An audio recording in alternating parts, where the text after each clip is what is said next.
کیا آج کل مصروفیات ہیں مسلم لیگ نواز کی سندھ کی سطح پہ؟ ورکر کنونشن بھی کر رہے ہیں، اپنے آپ کو ری آرگنائز کر رہے ہیں۔ 3 دفعہ وزیر اعظم پاکستان سندھ میں۔ بسم اللہ الرحمن الرحیم، السلام علیکم۔ پوڈکاسٹ ایٹ 5 کے ساتھ آپ کا میزبان طلحہ انور حاضر خدمت ہے۔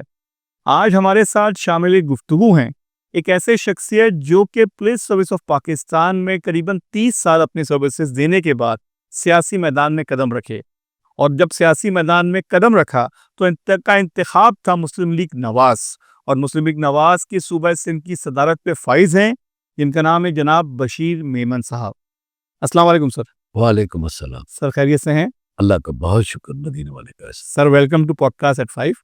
جناب سر کیا آج کل مصروفیات ہیں مسلم لیگ نواز کی سندھ کی سطح پہ؟ ہم انشاءاللہ وہ اپنے ورکر کنونشن بھی کر رہے ہیں، اپنے جو کارکنوں کو لک آفٹر بھی کر رہے ہیں، اپنے آپ کو ری آرگنائز کر رہے ہیں، اپنے آپ کو جب ہر جگہ پہ جا رہے ہیں، اور جو ہے وہ اللہ کا شکر ہے، اللہ کا شکر۔ بشیر صاحب، مسلم لیگ نواز وہ سیاسی جماعت ہے کہ جس کو کہا جاتا ہے کہ آمروں کی گود سے پیدا ہوئی، اور سندھ میں اتنے سال گزرنے کے باوجود اس کی وہ سیاسی قوت نظر نہیں آتی کہ جس کا اس کو حامل ہونا چاہیے تھا، باوجود اس کے کہ 3 دفعہ وزیر اعظم پاکستان اور اس کے بعد سی ایم پنجاب کی خاص گدی ہونے کے باوجود سندھ میں اپنے قدم نہ جمانے کی کیا وجہ سمجھتے ہیں آپ؟ میں سمجھتا ہوں کہ آپ بالکل صحیح فرما رہے ہیں۔ آپ کو شاید تاریخ تھوڑا سا آپ تاریخ میں جائیں تو مسلم لیگ نواز کی سندھ میں حکومت بھی رہی ہے، لیاقت جدوئی صاحب چیف منسٹر تھے مسلم لیگ نواز کی طرف سے۔ پھر اس کے بعد یہ میاں نواز شریف صاحب کا دل و گردہ تھا کہ انہوں نے کراچی کے اور حالات کو دیکھتے ہوئے اپنی الیکٹڈ حکومت کو ہٹا کے گورنر رول لگایا۔ یہاں پہ آپریشن ہوا، انٹیریئر سندھ میں ڈیکوائٹس کا راج تھا، آرمی آپریشن ہوا، حالات پرسکون ہوئے، سندھ کے شہریوں کو یہ احساس ہوا کہ حکومت ہے۔ یہ نواز شریف صاحب کا دل گردہ ہے کہ اپنی حکومت کو اس طرح گورنر رول میں تبدیل کرنا، اور یہ مطلب بتانا عام آدمی کو کہ آپ کو یاد ہے وہ کراچی آپریشن سے پہلے، آپ کو تو آپ کو یاد نہیں ہے تو آپ سے 10 سال جو بزرگ ہیں ان سے پوچھ لیں۔ کسی کا گھر محفوظ نہیں تھا، کسی کی گاڑی محفوظ نہیں تھی، کسی کی پراپرٹی محفوظ نہیں تھی، کسی کی عزت محفوظ نہیں تھی۔ وہ حال تھا، target killing order of the day,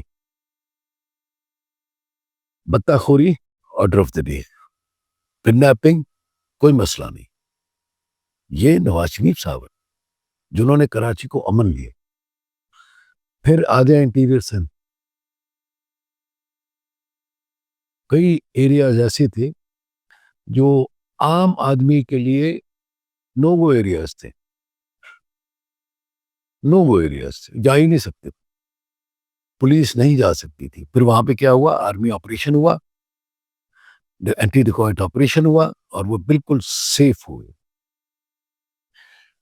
Nawaz Sharif صاحب نے کچے میں زمینیں بانٹی وہاں پر جا کر کے خود۔ میں اس وقت ایس پی ہوتا تھا خیرپور کا، میں اس وقت P S O chief minister صاحب کا تھا۔ اس وقت نواز شریف صاحب خود جاتے تھے کچے میں، اور جا کے کچے میں جا کر کے زمینیں بانٹتے تھے وہاں پہ رہنے والے لوگوں کو، وہاں کے جو حقدار تھے ان کو حق دیا کر۔ یہ نواز شریف۔ سر، آپ نے بڑی عمدہ تاریخ اور بڑے اچھے کارنامے بیان کیے اپنی جماعت کے اور اپنی جماعت کے سربراہ کے، مگر کیا آپ نہیں سمجھتے ہیں کہ جن اقدامات سے آج پنجاب ایک بہتر پنجاب بننے جا رہا ہے، جس کے تحت ڈی رانی پروگرام ہے، جس کے تحت صحت و صفائی کارڈ ہے، کیا ان اقدامات کو بطور وزیر اعظم پاکستان ان کو اس صوبہ سندھ میں اپلائی نہیں کرنا چاہیے کہ جس کے تھرو یہاں کے لوگ بھی صحت و صفائی کی سہولیات، علاج معالجے کی سہولیات اور دی رانی جیسے منصوبوں جات سے فیضیاب ہو سکیں؟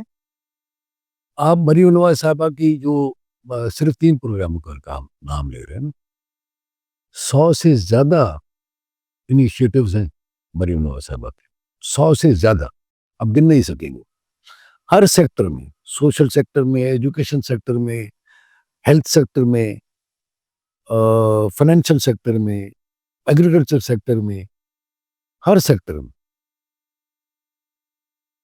تو انشاءاللہ، چونکہ انشاءاللہ بالکل یہ جماعت کا پروگرام ہے، لیکن 18th امینڈمنٹ کے بعد یہ ساری ڈیوالو ہو گئی ہے پروونشل گورنمنٹس کو، ساری کی ساری چیزیں ڈیوالو ہو گئی ہے پروونشل گورنمنٹس کو. تو صوبائی حکومت سندھ بھی کوشش کر رہی ہے، اور وہ مطلب ظاہر ہے، مطلب اس کے بھی ظاہر ہے وہ ہو رہے ہیں. سر، ایک سرکاری افسر، بالخصوص سرکاری افسر جو کہ افواج یا پھر پولیس کی سروس سے تعلق رکھتا ہے، اس کے لیے پہلا سبق ہوتا ہے کہ اپنے باس کو، اپنے افسران بالا کو یس کہنا، احکامات کو بروئے کار لانا. مگر جب آپ کو بطور ڈی جی ایف آئی اے کچھ احکامات دیے گئے تو آپ نے ان پہ ریزرویشنز کا اور اپنے تحفظات کا اظہار کیا، جس کا نتیجہ بالآخر آپ کی ٹرانسفر اور اس کے بعد آپ کی طرف سے بطور احتجاج اپنی سروسز سے مستعفی ہونے میں نکلا. کیا آپ نہیں سمجھتے کہ بطور سول سرونٹ یہ آپ کا عمل غیر ضروری تھا؟ نہیں، میں نہیں سمجھتا. مطلب میں کتاب پہ، آپ اس سے پوچھ رہے ہیں کہ میں کتاب پہ عمل کرنے والا تھا، جو ہمارا پی پی سی، سی آر پی سی، جو ہمارے قانون کی کتاب ہے. میں نے ہمیشہ اپنے آپ کو حکومت پاکستان کا ملازم سمجھا. تو جو احکامات اس وقت آپ کو وزیر اعظم ہاؤس سے بطور شہزاد اکبر صاحب کے تھرو آ رہے تھے، کیا وہ حکومت پاکستان کے نہیں تھے؟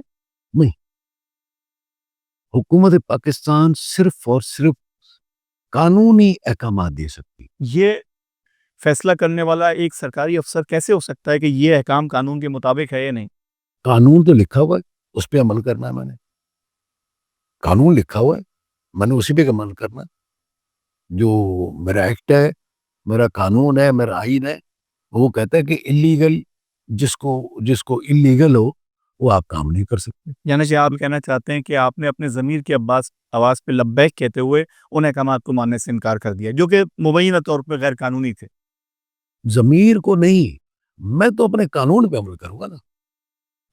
میرا تعلق رہا لا انفورسمنٹ ایجنسی سے. Law enforcement, police law enforcement ہے، ایف آئی اے لا انفورسمنٹ ہے. میں جیلز میں جب ڈی آئی جی تھا اس وقت بھی لا انفورسمنٹ تھا. تو اس کا کام ہی لا انفورسمنٹ ہے. جو لا انفورسمنٹ کا ادارہ ہو وہ لیگل کام کیسے کر سکتا ہے؟ یعنی کہ ہم یہ بات سمجھ لیں کہ آپ کی اس 30-32 سالہ سروس میں جو احکامات آپ کو اس وقت کی پی ایم ہاؤس کے تھرو دیے گئے، اس سے پہلے احکامات کبھی نہیں ملے آپ کو، اور تمام جو احکامات ہمیشہ جائز طور پہ آپ کو ملتے آئے تھے. دیکھیں، ملے ہوں گے غلط فہمی کی بنیاد تو پھر ان کو سمجھایا ہوگا تو وہ سمجھ گئے ہوں گے کہ یہ نہیں ہو سکتا. اور یہاں آپ نے سمجھانے کی کوشش نہیں کی؟ میں نے بالکل کی ہوگی کوشش، ظاہر ہے میں نے کوشش کی کہ یہ نہیں کر سکتے اور یہ کر سکتے ہیں. تو ظاہر ہے نہیں مانا تو ٹھیک ہے، ان کی اپنی ایک صوابدید ہے. مگر اس کا جو شاید خمیازہ ہے وہ آپ کو ہی بھگتنا پڑا، کیونکہ کیا سننے میں آیا کہ آپ کی پینشن اور واجبات اور دیگر جو لائبلٹیز تھیں وہ روک لی گئیں، اور جس پہ شاید آپ نے کورٹ میں رجوع کیا تو پھر وہ جا کے کلیئر ہوئے معاملات. اچھا، میں آپ کو ایک اپنا انٹرپریٹیشن دیتا ہوں. مجھے نہیں دیے اس وقت ہی ایک پولیٹیکل پارٹی نے، لیکن پاکستان کا قانون میرے تحفظ کا پابند ہے. وہ اس نے مجھے تحفظ دیا، مجھے پینشن دے دی. حکومت پاکستان نے مجھے دے دیا. مطلب وہی ہائی کورٹ بھی تو میرے ملک کا ادارہ ہے نا، اس نے مجھے دے دیا. اور پھر مطلب پینشن بھی مل گئی، سارے واجبات بھی مل گئے، ہر چیز ٹھیک ہو گئی. تو میں کیسے کہہ دوں، وہ تو بڑی پولیٹیکل پارٹی کی کامت تھی. ظاہر ہے مطلب ان کا ایک خیال تھا کہ اس کی پینشن نہیں ملنی چاہیے. مجھے میرے ہی قانون نے، میرے ہی قانون ہے نا، وہ کوئی نہ تو جاپان کا قانون تھا نہ برما کا قانون تھا. اس نے مجھے دے دیا تو ظاہر ہے میرا میرا حق ہے، میرا رائٹ ہے، انہوں نے یہ سمجھا، میرے قانون نے سمجھا کہ نہیں اس کے ساتھ یہ ہونا چاہیے، انہوں نے دیا۔ سر آپ جس ادارے کے ڈائریکٹر جنرل رہے یعنی کہ FIA کے، اسی ادارے نے آپ کو تحقیقات میں شامل کر لیا، وہ وقت کیسا تھا آپ پہ جب آپ اس ادارے کے جس کے آپ سربراہ رہے ہوں اس میں ہی پیش ہوتے تھے اور صفائیاں پیش کرتے تھے؟ میں آپ کو ایک عرض کروں، وہ تو ایجنڈا تھا کسی پولیٹیکل پارٹی، انہوں نے مجھے اریسٹ کرنا تھا، ہیوملیٹ کرنا تھا، بے عزتی کرنی تھی، لیکن یہی میرا قانون، پاکستان کا قانون، کورٹوں نے مجھے ریلیو کیا، یہی میرا قانون۔ اب میمن والی بات نہیں کروں گا کہ میرا خرچہ ہوا اس پہ آنا جانا یہ وہ، مطلب یہ بات تو وہ نہیں ہوگی، بالکل ہی لائٹر وین میں، لیکن پاکستان کا قانون تو میرے ساتھ کھڑا ہوا نا، پاکستان کا قانون تو میرے ساتھ کھڑا ہوا نا۔ لاہور ہائی کورٹ کے 2 ڈیفرنٹ بینچز اور جو ٹرائل کورٹ تھی وہ میرے ساتھ کھڑی ہوئی، مطلب قانون کے ساتھ کھڑی ہوئی، ان کا یہ ناانصافی۔ اچھا بشیر صاحب، آپ جس زمانے میں DG FIA لگے اس کے بہت پہلے سے آپ پہ یہ الیگیشن لگنا شروع ہو گیا کہ کسی منی لانڈرنگ کے کیس میں آپ ملوث رہے ہیں، حالانکہ اس زمانے میں غالباً آپ اس سائٹ پہ آئی بھی نہیں تھے FIA کی جانب۔ اس سارے معاملے کو آپ نے کیسے کاؤنٹر کیا؟ وہی بات تھی نا کہ نوٹس اب ایگزیکٹلی مجھے یاد نہیں ہے، لیکن یہ کہ ایک یہ تھا کہ 2005 میں عمر فاروق ظہور نے کوئی بینک فراڈ کیا تھا ناروے میں، کہتے کہ تم نے اس کی مدد کی۔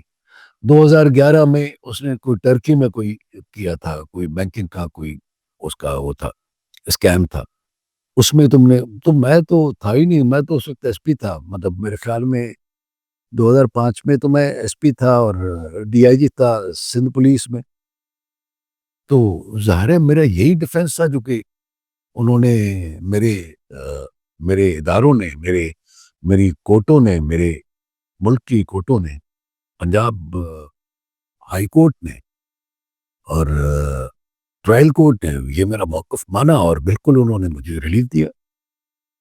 بشیر صاحب، سندھ کی اور بالخصوص کراچی کی جو انتخابی سیاست ہے اس سے پورا ملک اٹیچ ہوتا ہے، وابستہ ہوتا ہے۔ کراچی کی نفس پہ جس کا ہاتھ ہوتا ہے دراصل وہی پورے ملک میں اپنے حکومت اور اپنے حکومتی اراکین کو لے کے چل رہا ہوتا ہے۔ کیا آپ سمجھتے ہیں کہ ابھی جو حالیہ الیکشن 2024 کے گزرے وہ شفاف تھے؟ اور اگر وہ شفاف تھے تو اس کی بنیاد پہ منتخب ہونے والے اراکین اسمبلی لوگوں اور عوام کا مقدمہ بہتر انداز میں پیش کر پا رہے؟ میں نے بھی الیکشن لڑا تھا، میں اپنے پاکستان کے جتنے بھی ادارے ہیں ان پر اعتماد کرتا ہوں۔ الیکشن کمیشن نے جیسے ہی رزلٹ اناؤنس کیا تھا، میں کوئی 5 منٹ کے بعد ویڈیو میسج چلایا،